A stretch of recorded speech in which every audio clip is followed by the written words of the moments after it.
Imagine a company worth $70 billion, audited by top accountants, trusted by Wall Street, yet it collapsed because it secretly violated basic accounting principles. This is the story of the Enron scandal, the fraud that changed accounting forever. Let's start at the beginning. Imagine a company once ranked among America's most innovative businesses. Its stock soared. Investors trusted it. Auditors approved its books. But behind the scenes, executives were breaking some of the most fundamental accounting principles.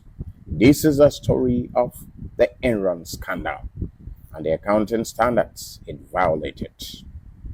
Let's begin from part 1, the rise of Enron. The company, Enron, started as a pipeline business, but soon transformed into a global energy trading giant. Under executives like Jeffrey Skilling and Kenneth Lay, the company traded electricity, natural gas, and financial contracts. By the year 2000, its stock price reached nearly $90 per share. Wow! But the profits that investors saw were built on accounting practices that violated core financial reporting principles. Violations of the revenue recognition principle. You know revenue recognition principle, right? If you have not watched my video on it, visit the Accounting and Finance Coach and watch the video to understand what they did. One major issue involved revenue recognition principle. This principle states that revenue should only be recognized when it is earned and measurable. However, Enron used mark-to-market accounting in an aggressive way. You know mark-to-market accounting? I will explain how it works. When Enron signed long-term contracts, it immediately recorded the estimated total future profit as current revenue. Can you beat that? I mean, revenue of the future will be estimated by Enron and recorded right now as its current revenue. In many cases, the cash had not been received and the profit might never materialize, yet they recorded it as their current revenue. This violated the spirit of proper revenue recognition. Let's look at another one. Violation of the faithful representation principle. If you remember the conceptual framework where the qualitative characteristics of financial information were explained, faithful representation is a major characteristic. If you have not watched my video on it, I urge you to go and do so now and come back to understand what they did here. Financial statements must represent the true economic reality of a company. The concept is known as faithful representation. But Enron had billions of dollars of debt from its balance sheet. Instead of reporting liabilities, they moved them into special purpose entities, SPEs, created by CFO Andrew Fastow. Because of this, Enron's financial statements showed a strong company, when in reality, it was heavily indebted. Next one, what they did. Violation of the full disclosure principle. You know that principle? Good, I'll explain. Companies must disclose all material information that could influence investor decisions. So when we say an information or a piece of information is material, it means it is capable of influencing the decision of an investor. It can make an investor to say yes when he meant to say no. So we say that piece of information is material.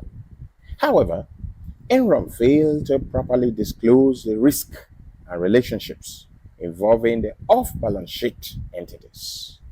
Many investors had no idea the company had billions of dollars in hidden obligations. Part 5. Conflict with the substance over form principle. Aha! Remember the substance over form principle that I taught you?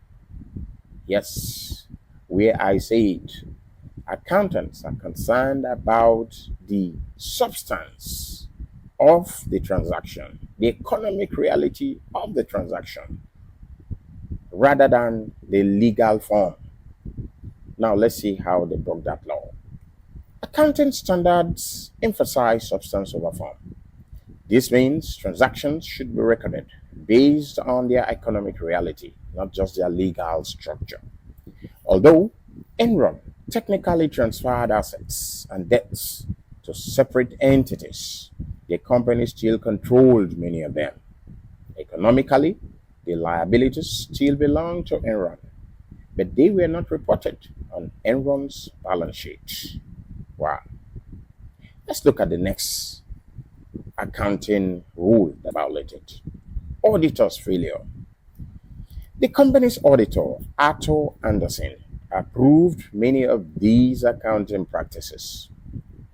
Auditors are expected to maintain independence and ensure compliance with accounting standards.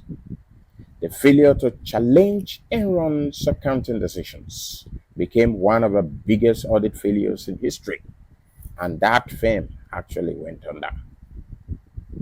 So, you see it. If you have not watched my video about auditor independence and the threats to those ethical standards, I urge you to go and watch it. Let's look at part 7, the collapse of Enron. In 2001, analysts began questioning Enron's financial statements. Once the hidden debts were revealed, investor confidence collapsed. Enron's stock price fell from $90 to less than $1 within months. From $90 per share to less than £1 just within months. Thousands of employees also lost their jobs and retirement savings. You see, Enron was not just ripping off investors, they were stealing from their own employees as well. The employees invested their life savings in Enron stock, so they lost everything. So they didn't just rip off outsiders, they also ripped off insiders, their own employees. Soon after, the company filed for bankruptcy. Part 8, the global impact. How did it impact the world? The Enron scandal changed financial regulation around the world forever.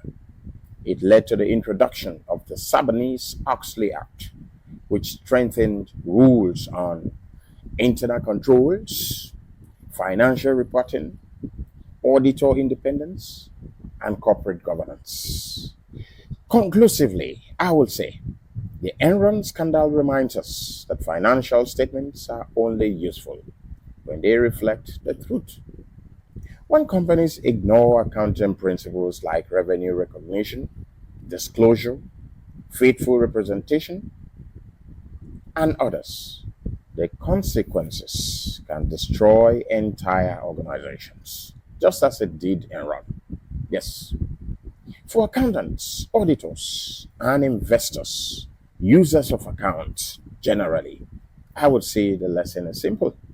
Accounting is not just about numbers, it is about integrity. If you enjoyed this short one, I urge you to like, to share, and to subscribe for more. I am Chela Okori, your accounting and finance coach. Bye for now.